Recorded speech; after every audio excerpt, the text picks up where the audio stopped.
Hey, do you know how long a collection can stay on your credit report? 7 years.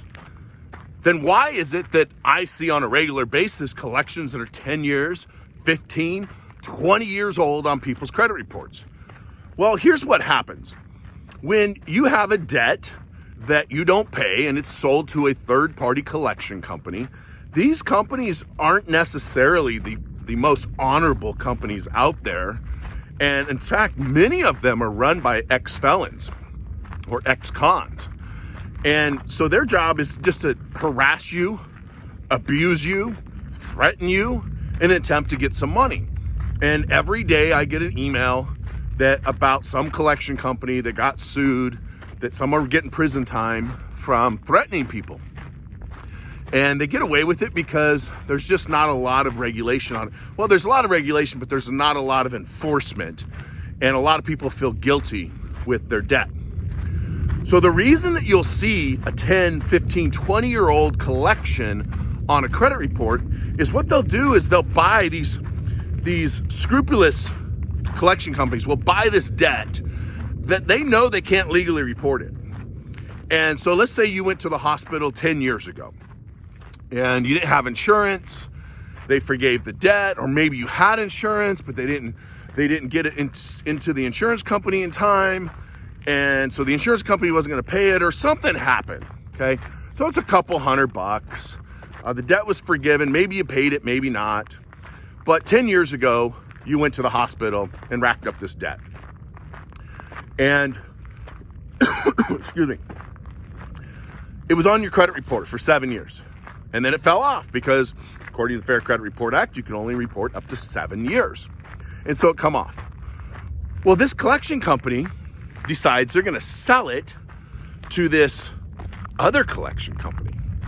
This new collection company looks at it as, hey, it's a brand new debt. So therefore, in their minds, because it's a brand new debt, they can put it on your credit report, even though it's from 10 years ago. And see, the law says they can report it for up to 7 years from the date of first delinquency, not when they buy the debt, not when the account is opened, from date of first delinquency. And so even though this debt was from 10 years ago and they bought it yesterday or last week, they think, hey, I can throw it on the credit report. These consumers don't know any better. Let's see if we can throw some mud on the wall and let's see if we can get some easy money.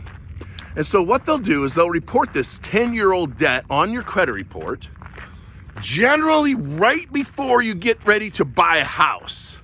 That's usually what happens. And how do they know? Well, there is a service that Experian offers. And Experian is a big credit bureau, the largest one in the world.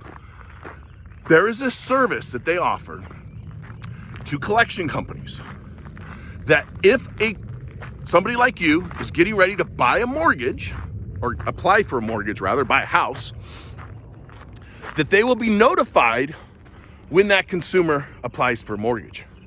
And so what will happen is you go in and you apply for a mortgage. They will then get notified and they'll throw this phantom collection on your credit report.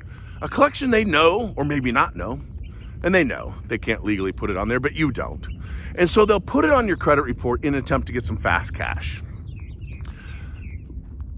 Now, it's kind of a gray area because with the Fair Credit Report Act, you can't sue these creditors, these furnishers, these banks and collection companies unless you first warn them or ask them to fix the problem.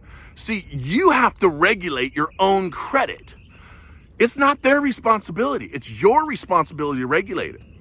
And if you don't ever dispute it, they can leave it on there for another 10, 7, 15, 20 years, right? But the moment you dispute it, they have to remove it because it's over 7 years old. So here's what I want to recommend for you. You need to look at your credit at least once a month. I know the government says once a year. I don't do a whole lot of what the government tells me to do.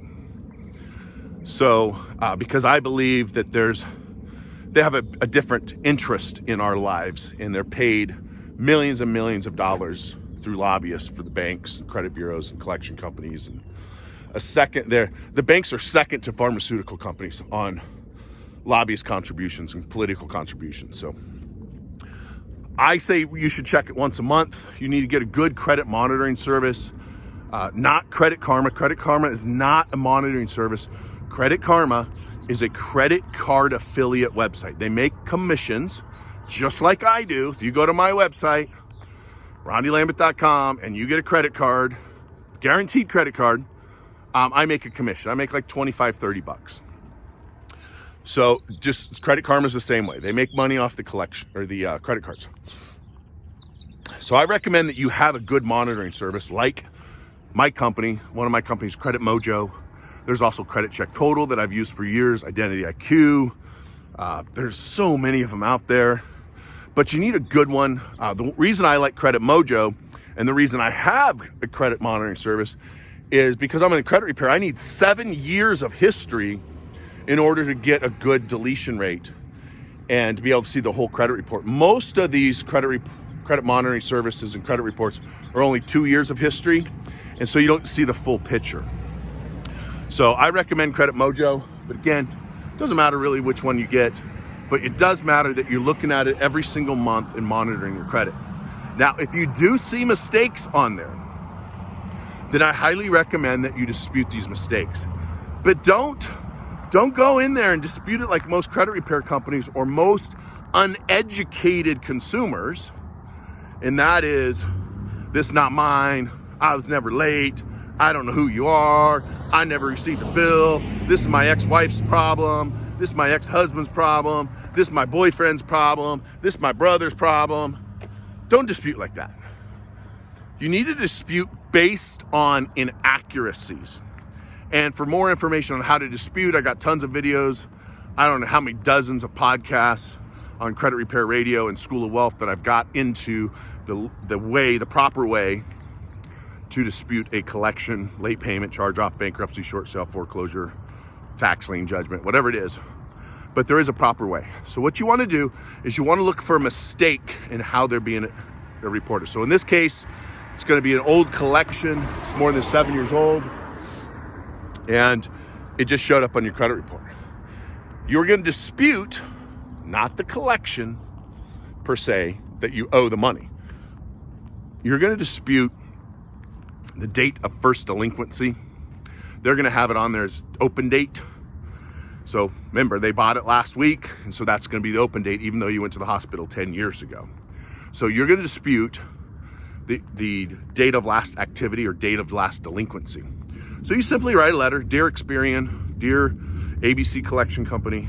Recently, I looked at my credit report. I found this collection. I believe it to be inaccurate because I haven't been to the hospital in 10 plus years. And you're saying on here that it was open last week.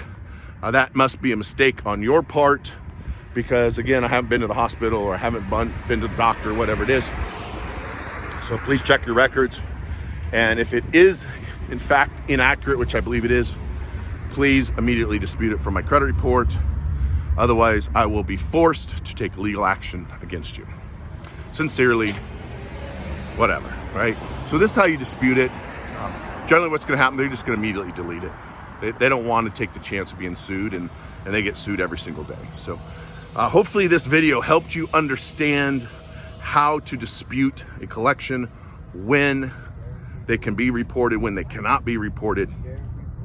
If you need any help with your credit and you need some help with that, or taxes or debt or whatever it is, feel free to reach out to me. And if you're watching this on YouTube, hit that like button, hit the subscribe button. Let the YouTube algorithm know that you find my videos and my content valuable. And if you have a friend or family member that needs some help with their credit, finances, taxes, debt, share the video with them. Let them know. All right, I appreciate you. See you later.